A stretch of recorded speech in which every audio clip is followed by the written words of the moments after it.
Une dette intérieure chute brutalement en quelques mois, alors que la plupart des pays d'Afrique de l'Ouest voient leurs charges financières s'alourdir. Le Burkina Faso inverse la trajectoire grâce à une discipline budgétaire rare, capable de transformer une contrainte chronique en levier de stabilité durable. Que change réellement ce basculement pour les citoyens et pourquoi Ibrahim Traoré revient-il au centre du débat? Un nouveau centre de gravité émerge. Ce récit propose d'aller au-delà de l'annonce spectaculaire pour comprendre ce qui est réellement en jeu derrière la baisse rapide de la dette intérieure du Burkina Faso. L'enjeu n'est pas seulement financier, il touche à la capacité d'un État à reprendre la maîtrise de ses marges d'action, à restaurer la confiance interne et à réduire sa vulnérabilité face au choc extérieur. Le bénéfice central pour le public tient en 10 mots. Ahmed, un État plus stable, moins dépendant et mieux les yeux protégés des crises. Mais cette promesse s'accompagne de risques clairs. Une trajectoire budgétaire aussi exigeante peut se fragiliser si la cohérence se rompt ou si les ressources internes cessent de soutenir l'effort. Derrière les chiffres d'Aqua, il faut donc évaluer la solidité du mécanisme. S'agit-il d'un ajustement ponctuel ou d'un socle capable de durer? L'enjeu est collectif. Pour les ménages, il concerne la prévisibilité du quotidien. Pour les entreprises, la lisibilité des règles et du financement. Pour l'État, la crédibilité de sa parole économique. C'est cette articulation, encore discrète mais décisive, que l'analyse va progressivement éclairer. Deux chiffres suffisent à mesurer l'ampleur du basculement. En 2025, la dette intérieure du Burkina Faso recule jusqu'à 161 milliards de francs CFA, alors qu'elle atteignait auparavant 370 milliards. Et dans le même temps, plus de 200 milliards de francs MOBA CTFA sont remboursés entre janvier et fin novembre, révélant un effort continu plutôt qu'un ajustement de dernière minute. Cette mini-révélation éclaire le cœur de la dynamique actuelle. Il ne s'agit pas d'un choc isolé, mais d'un enchaînement méthodique de décisions qui ont progressivement resserré la gestion des finances publiques. Sous la présidence d'Ibrahim Traoré, la réduction de la dette intérieure a été pensée comme un objectif structurant, intégré à l'ensemble des arbitrages budgétaires. Les dépenses jugées non prioritaires ont été limitées, tandis que les recettes domestiques ont fait l'objet d'un suivi plus rigoureux. Le contexte rend ce mouvement d'autant plus notable. À l'échelle régionale, de nombreux pays d'Afrique de l'Ouest font face à une hausse de leur endettement, alimentée par la volatilité des marchés, l'inflation persistante et le durcissement des conditions de financement. Le Burkina Faso, confronté aux mêmes contraintes externes, a pourtant choisi une trajectoire inverse. Cette divergence ne repose pas sur une manne exceptionnelle, mais sur une optimisation interne des ressources existantes. Pour comprendre cette évolution, il faut replacer les chiffres dans leur chronologie. Dès le début de l'année, les remboursements s'enchaînent à un rythme régulier, signalant une discipline budgétaire appliquée sur la durée. Les secteurs productifs jouent alors un rôle de relais. L'agriculture modernisée apporte des revenus plus stables, l'industrie de transformation commence à se structurer et le secteur minier améliore la captation de ses flux euh, hum, financiers. Aucun de ces leviers ne suffit seul, mais leur coordination crée un effet cumulatif. Ainsi, la baisse rapide de la dette intérieure n'apparaît plus comme une anomalie statistique. Elle devient l'indicateur d'un changement de méthode, où la cohérence prime sur l'urgence. Cette lecture permet de répondre à la question posée plus tôt. La trajectoire engagée repose sur une logique reproductible et non sur un simple concours de circonstances, ce qui explique pourquoi le nom d'Ibrahim Traoré revient avec insistance dans l'analyse de ce tournant. Pour saisir concrètement comment cette transformation s'opère, il faut quitter les agrégats macro-security cet agrégé macroéconomique. Et observer les rouages quotidiens de l'administration financière. Un personnage revient régulièrement dans les récits de terrain, l'administrateur chargé d'exécuter, ligne par ligne, les directives budgétaires. Longtemps cantonné à un rôle technique, il devient un maillon central lorsque le suivi des dépenses se resserre et que chaque allocation doit être justifiée. Autour de ce noyau administratif, une équipe réduite met en place des rapports plus fréquents et plus lisibles. Les écarts sont détectés plus tôt, les arbitrages ajustés plus rapidement. Cette discipline nouvelle ne produit pas immédiatement des résultats spectaculaires, mais elle modifie les réflexes internes. Les ministères anticipent davantage. Les agences de public hiérarchisent leurs besoins et les marges d'improvisation se réduisent. Les premiers effets, là, ça apparaissent en temps là dans les territoires. Et dans une région agricole du centre du pays, des crédits initialement dispersés sont redirigés vers la modernisation de systèmes d'irrigation. Les rendements ne bondissent pas du jour au lendemain, mais la production se stabilise, limitant le recours à des importations coûteuses. Cette régularité devient un atout budgétaire autant qu'économique. Un, un autre exemple se dessine dans l'industrie de transformation. Une petite unité agroalimentaire, freinée auparavant par des coûts d'emprunt élevés, bénéficie d'un environnement financier légèrement plus apaisé. Cette détente lui permet de maintenir ses emplois et d'assurer une contribution fiscale plus prévisible. Là encore, l'effet est modeste, pris isolément, mais significatif lorsqu'il se répète. Ces impacts précoces dessinent un fil conducteur clair.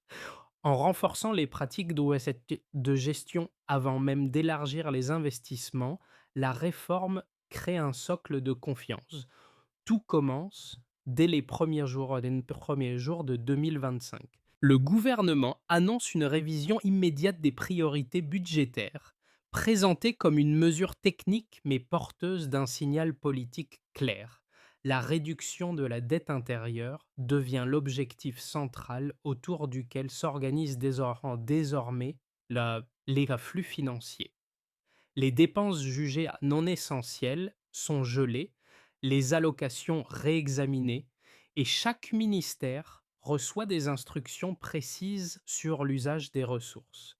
Sous l'impulsion d'Ibrahim Traoré, cette directive s'étend rapidement aux agences publiques et aux entreprises d'État, instaurant un climat d'urgence méthodique plutôt qu'une austérité désordonnée. Très vite, le changement se fait sentir dans les circuits administratifs. Les procédures de validation se resserrent en les contrôles deviennent plus fréquents et les marges de tolérance se réduisent. Ce resserrement n'est pas vécu comme une sanction ponctuelle, mais comme un nouveau cadre de fonctionnement.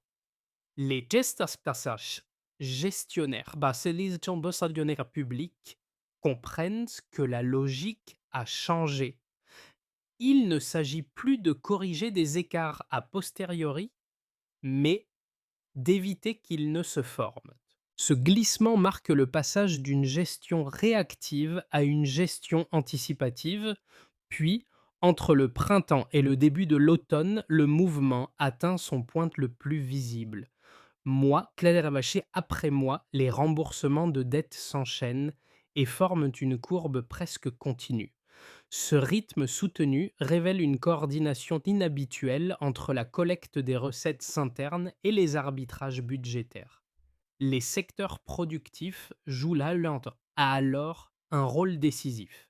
L'agriculture, appuyée par des infrastructures d'irrigation modernisées, apporte des revenus plus réguliers. L'industrie de transformation, encore modeste, commence à structurer ses et ses flux. Le secteur minier, mieux encadré, devient un contributeur clé grâce à une captation plus efficace de ses recettes. L'enchaînement est net. Davantage de ressources domestiques, moins de recours à l'endettement et une capacité de remboursement renforcée. À mesure que la dette à intérieure recule, la confiance des institutions financières locales se consolide. Les taux d'intérêt, autrefois pesants pour les entreprises, commencent à s'apaiser. Ce mouvement ne crée pas une abondance soudaine de capitaux, mais il réduit la tension qui paralysait de nombreux projets. Les acteurs économiques réinterprètent alors les signaux envoyés par l'État, et dans la durée, les effets finissent par dépasser le seul champ budgétaire. Les administrations adoptent durablement de nouveaux réflexes de gestion. Les entreprises privées, rassurées par la régularité des remboursements, réévaluent leur plan d'investissement. Les ménages, confrontés à un environnement financier légèrement plus stable, ajustent progressivement leurs attentes. La discipline budgétaire, initialement perçue comme une contrainte, devient un repère collectif. Dans ce prolongement, la séquence engagée sous la présidence d'Ibrahim Traoré cesse d'être un épisode exceptionnel. Elle s'installe comme une dynamique continue où chaque remboursement renforce la crédibilité du suivant. La dette intérieure n'est plus seulement réduite, elle cesse d'être un frein central à l'action économique. Cette transformation graduelle marque la fin d'une inertie ancienne et l'entrée dans une trajectoire où la cohérence prime sur l'improvisation. La lecture des données permet de passer d'un récit qualitatif à une démonstration mesurable. La comparaison entre la situation de départ et l'écart ORS observé met en évidence la transformation opérée en 2025, non comme un effet d'annonce, mais comme une trajectoire vérifiable. Sous la présidence d'Ibrahim Traoré, l'objectif affiché n'a jamais été limité à une baisse ponctuelle de la dette intérieure. Il s'agissait de créer des conditions structurelles capables de rendre cette baisse reproductible et crédible dans le temps. Qu'on le descende. Trois repères chiffrés issus des éléments disponibles suffisent à éclairer cette logique. D'abord, il faut regarder le niveau de la dette intérieure. Elle passe de 370 milliards de francs CFA à 161 milliards en un an. Ce écart marque une accélération inhabituelle des remboursements domestiques. Il ne traduit pas seulement un effort de paiement, mais un assainissement plus large des finances publiques. Moins de dette intérieure signifie moins de charges futures à honorer, donc davantage d'espace pour réallouer les ressources vers des priorités économiques et sociales. Cette évolution modifie la structure même du budget, en réduisant la part consacrée à la gestion du passé. Ensuite, il faut considérer le volume total remboursé sur la période. Plus de 200 milliards de francs CFA sont réglés entre janvier et fin novembre. Ce montant souligne une capacité de mobilisation rarement observée à cette échelle dans un laps de temps aussi resserré. La cadence régulière des versements indique une synchronisation étroite entre les recettes internes et les arbitrages budgétaires. Chaque paiement s'inscrit dans une chaîne de décision coordonnée, plutôt que dans une logique de rattrapage tardif. Cette constance renforce la lisibilité de l'action publique. Enfin, il faut observer la réaction de l'environnement financier local. La stabilisation progressive des taux d'intérêt intervient dès les premiers mois du reflux de la dette intérieure. Les institutions financières interprètent en année de cette évolution comme un signal de discipline durable. La prévisibilité accrue réduit la prime de risque perçue et facilite la planification des entreprises. Sans provoquer une expansion rapide du crédit, ce climat apaise les tensions qui freinaient l'investissement productif. La confiance devient alors un facteur économique à part entière. Pris si ensemble, ces trois repères montrent que la dynamique observée ne relève pas d'un choc isolé, elle résulte d'un enchaînement méthodique, réduction volontaire des dépenses superflues, montée en puissance des recettes issues des secteurs productifs, puis orchestration budgétaire plus resserrée. L'agriculture modernisée apporte une régularité accrue. L'industrie de transformation commence à capter davantage de valeur et le secteur minier contribue de manière plus structurée. Aucun levier ne domine seul, mais leur combinaison crée un effet cumulatif. Cette lecture chiffrée permet aussi d'évaluer la nature du changement. Le passage d'un budget sous contrainte permanente à un budget plus flexible transforme la manière dont les institutions anticipent et décident. Les chiffres, ne servent pas uniquement de preuve a posteriori, ils deviennent des repères pour ajuster les stratégies futures. Dans ce cadre, la trajectoire engagée sous Ibrahim Traoré apparaît moins comme une performance exceptionnelle que comme l'amorce d'un nouveau régime de gestion financière. Deux lectures opposées émergent lorsqu'on évalue la trajectoire financière récente du Burkina Faso. La première, favorable, soutient que la baisse rapide de la dette intérieure traduit une transformation structurelle. Selon cette position, la discipline budgétaire appliquée depuis 2025 n'est pas un simple resserrement conjoncturel, mais le signe d'un recentrage durable des politiques publiques.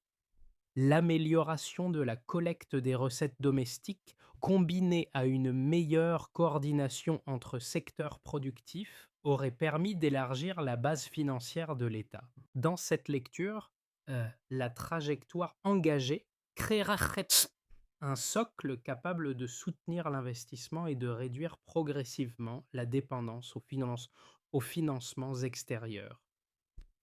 La seconde lecture adopte une posture plus sceptique. Elle avance que l'accélération des remboursements pourrait masquer une pression excessive sur les capacités internes.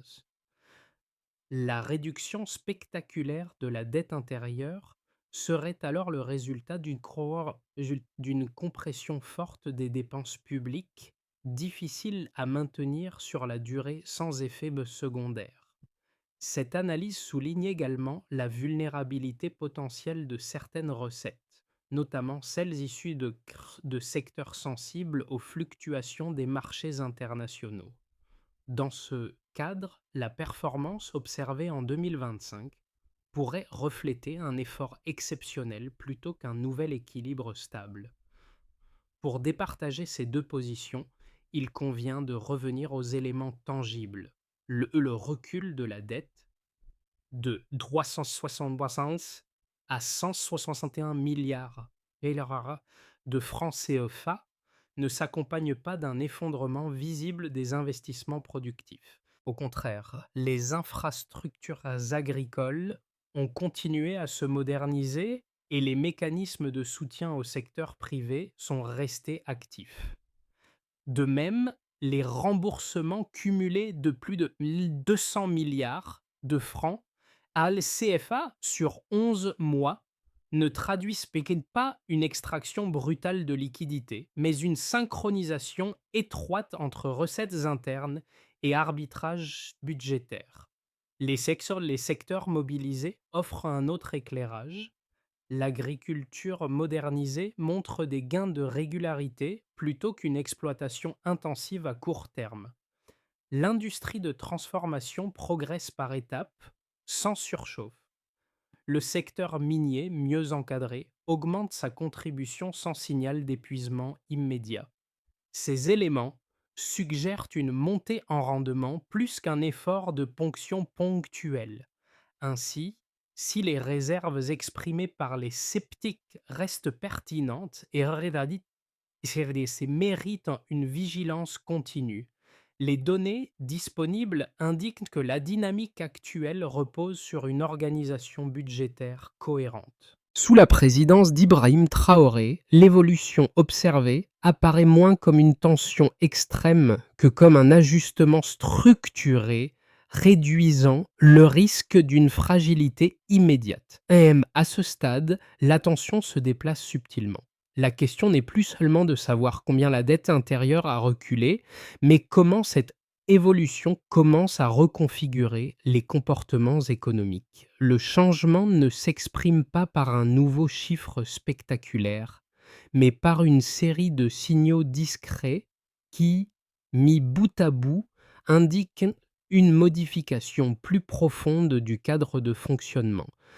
Les administrations, d'abord contraintes par des règles plus strictes, développent en fait progressivement de nouveaux réflexes. Les arbitrages deviennent plus prévisibles, les délais de paiement se raccourcissent et la planification budgétaire gagne en cohérence. Ce mouvement réduit l'incertitude opérationnelle, un facteur souvent invisible mais déterminant dans la stabilité d'un État. Les entreprises, observant cette régularité accrue, ajustent leurs décisions sur des horizons légèrement plus longs. C'est ici que le pointe médian révèle sa portée. Sous la présidence d'Ibrahim Traoré, la discipline budgétaire cesse d'être perçue comme une réponse à l'urgence.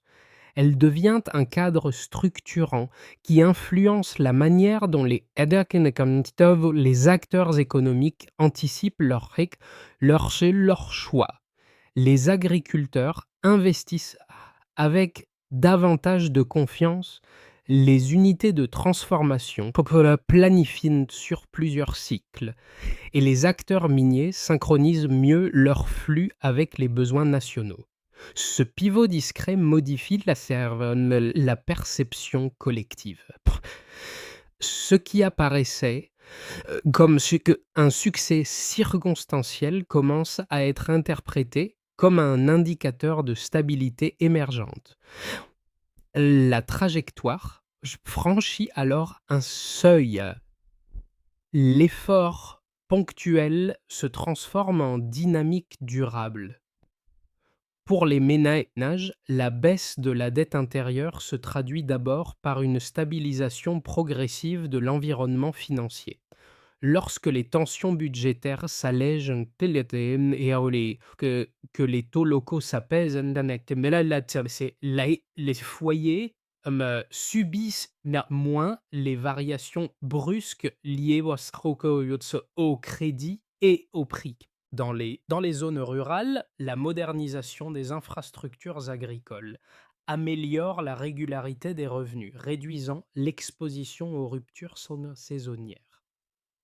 Cette prévisibilité, encore partielle, modifie néanmoins la gestion quotidienne des dépenses. Sous la présidence d'Ibrahim Traoré, la discipline budgétaire commence ainsi à produire des effets perceptibles à l'échelle domestique. Pour les entreprises nationales, le signal est double.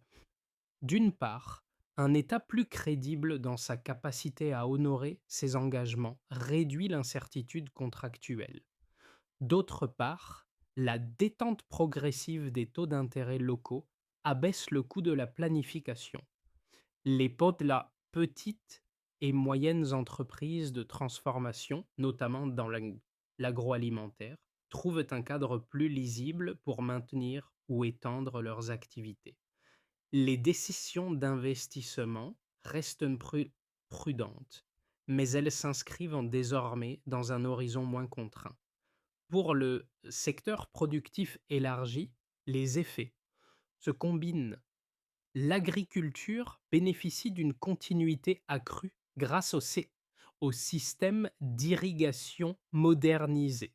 L'industrie de transformation commence à capter davantage de valeur en aval, limitant la dépendance aux exportations brutes. Le secteur minier, mieux encadré, renforce sa contribution aux recettes nationales tout en finançant des programmes de montée en compétences.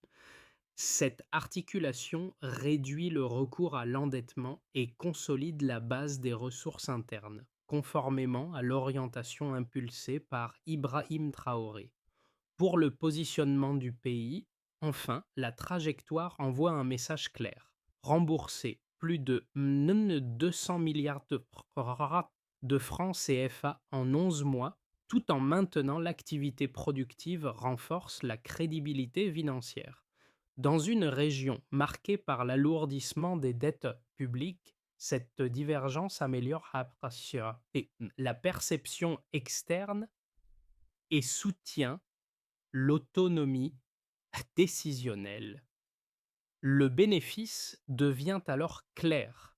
La réduction de la dette n'est plus une opération comptable, mais un levier de stabilité institutionnelle.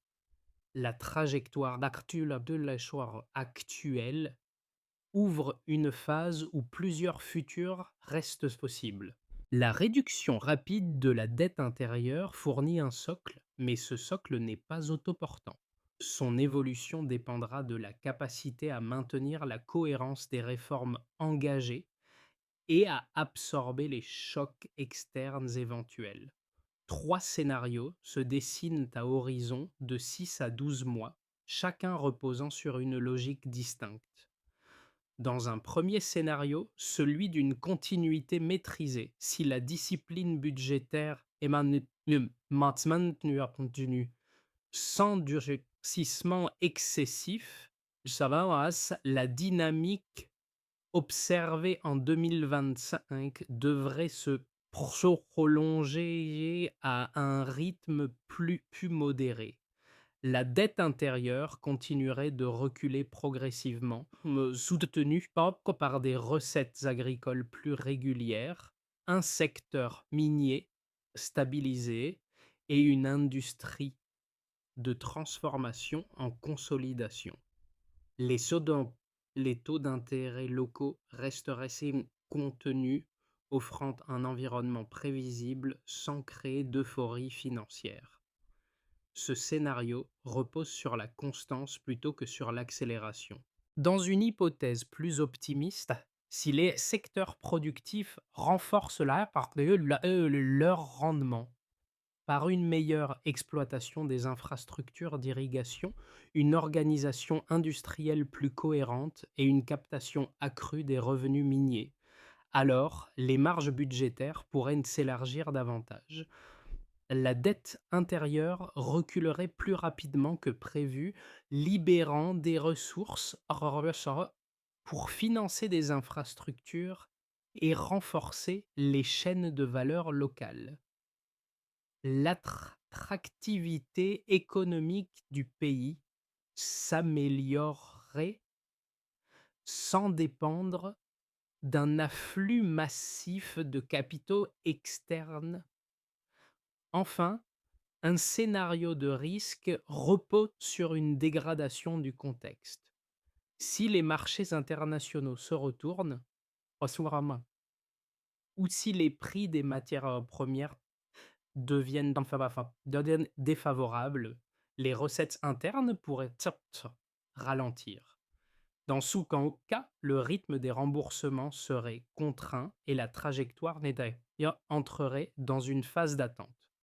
La stabilité acquise ne disparaîtrait pas, mais la flexibilité budgétaire se réduirait, obligeant l'État à arbitrer plus strictement entre remboursement et dépenses essentielles. D'ailleurs, ces trois hypothèses montrent que l'enjeu n'est pas un chiffre isolé, mais une capacité d'ajustement. Si la cohérence est alors la trajectoire restera soutenable. Sinon, l'effort devra être repensé sans remettre en cause les acquis fondamentaux. Pour les citoyens, la transformation budgétaire engagée se traduit avant tout par une réduction de l'incertitude. Lorsque la dette intérieure recule et que les finances publiques deviennent plus liantes et plus lisibles, le quotidien gagne en prévisibilité. Les ménages, en particulier dans les zones rurales, peuvent mieux anticiper leurs dépenses essentielles. La régularité accrue des revenus agricoles, soutenue par les des investissements en irrigation, atténue les ruptures saisonnières qui fragilisaient auparavant les foyers. Cette stabilité relative ne supprime pas les contraintes, mais elle modifie la manière dont les familles et planifient leurs choix. Pour les entrepreneurs et les petites entreprises, l'effet est surtout perceptible dans la visibilité à moyen terme. La détente progressive de l'environnement financier et la crédibilité retrouvée de l'État réduisent le risque perçu. Les des projets d'expansion, longtemps différés, deviennent assez et non envisageables, même s'ils restent prudents. Les acteurs économiques disposent d'un cadre administratif plus cohérent où les règles budgétaires apparaissent moins changeantes. Cette lisibilité favorise des décisions graduelles plutôt que des paris risqués. Pour la jeunesse, enfin, la dynamique ouvre un horizon différent. La montée en puissance des secteurs productifs crée une demande accrue de compétences locales, notamment dans l'agriculture modernisée, l'industrie de transformation et les activités minières mieux encadrées. Les formations techniques gagnent en valeur et en utilité concrète. Le discours sur l'avenir évolue. Il ne se limite plus aux contraintes financières, mais intègre la possibilité d'un développement fondé sur des ressources internes mieux gérées. Ainsi, l'impact dépasse les tableaux de chaos budgétaires. Il redéfinit la manière dont différents groupes se projettent dans un environnement perçu comme plus stable, même si les défis structurels restent présents. La stabilité budgétaire acquise en 2025 ne peut devenir durable qu'à condition d'être structurée dans le temps. Sous la présidence d'Ibrahim Traoré, les mécanismes déjà engagés peuvent être organisés en une feuille de route lisible orientée vers la consolidation plutôt que vers la performance ponctuelle. L'enjeu n'est plus de prouver une capacité de redressement, mais d'éviter tout retour au déséquilibre antérieur. D'abord, il s'agit de maintenir des ajustements budgétaires continus. Le rôle central revient au ministère des Finances, chargé de revoir régulièrement les dépenses publiques. Un contrôle trimestriel des écarts entre allocations prévues et exécutées permet de détecter rapidement les dérives. Cette vigilance empêche l'accumulation silencieuse de nouvelles pressions financières et garantit la cohérence de l'effort de remboursement. Ensuite, il faut consolider durablement les recettes internes. Les agences fiscales, en coordination avec les secteurs productifs, doivent optimiser la collecte issue de l'agriculture modernisée, de l'industrie de transformation et du secteur minier structuré. Des projections semestrielles permettent d'ajuster les objectifs sans surestimer les capacités réelles. L'objectif reste clair: réduire progressivement la dépendance aux emprunts sommes extérieurs. Puis, il convient de renforcer la prévisibilité financière. Les institutions financières locales jouent ici un rôle clé. C'est une surveillance régulière de l'évolution des taux d'intérêt permet de préserver un environnement stable pour les entreprises. La mesure ne vise pas à stimuler artificiellement le crédit, mais à maintenir des conditions compatibles avec une planification à moyen terme. Enfin, il faut investir dans les capacités humaines.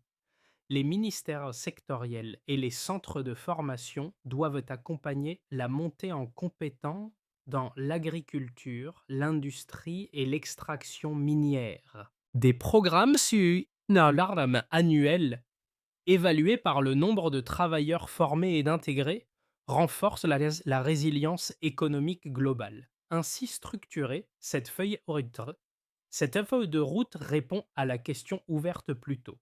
La trajectoire peut tenir si elle reste pilotée, mesurée et adaptée en continu, conformément à l'orientation impulsée par Ibrahim Traoré. Au terme de ce parcours, l'image qui revient n'est pas celle d'un chiffre spectaculaire, mais celle d'un geste répété. Dans les bureaux de l'administration financière évoqués plus tôt, les mêmes tableaux sont relus, les mêmes lignes vérifiées, les mêmes arbitrages ajustés. Ce travail discret, presque invisible, a servi de point d'ancrage à une transformation plus large. Il rappelle que les changements durables naissent rarement de décisions isolées, mais d'une constance appliquée jour après jour. Sous la présidence d'Ibrahim Traoré, cette rigueur n'a pas été présentée comme une contrainte imposée dans son hôte. Alors, elle a progressivement été intégrée comme un cadre commun, partagé par les administrations, les acteurs économiques et les secteurs productifs. Dans les campagnes, dans les unités de transformation, dans les zones minières, les premiers effets se traduisent par des revenus plus réguliers, des projets moins fragiles et des choix moins dictés par l'urgence. La réduction de la dette intérieure prend alors une autre dimension. Elle cesse d'être un simple indicateur budgétaire pour devenir un symbole de cohérence.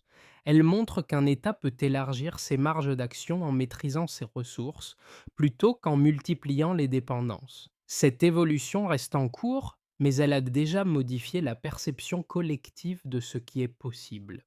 La trajectoire décrite ne se limite pas à une performance budgétaire isolée. Elle renvoie à une question plus large, presque symbolique, sur la manière dont un pays choisit de se projeter dans un environnement incertain. La réduction de la dette intérieure, lorsqu'elle est portée par une cohérence d'ensemble, devient un langage commun entre l'État, les acteurs économiques et les citoyens. Elle signale une volonté de reprendre la main sur les décisions essentielles, sans chercher des solutions rapides, mais fragiles. Sous la, sous la présidence d'Ibrahim Traoré, cette orientation esquisse un modèle fondé sur la discipline, la mobilisation des ressources internes, et l'apprentissage progressif. Ce modèle n'est ni parfait ni achevé. Il soulève des interrogations légitimes sur sa soutenabilité, sa capacité d'adaptation et ses limites face aux chocs externes.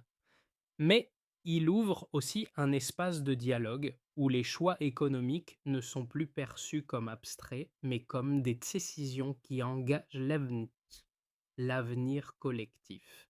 C'est ici que le récit s'ouvre à l'échange.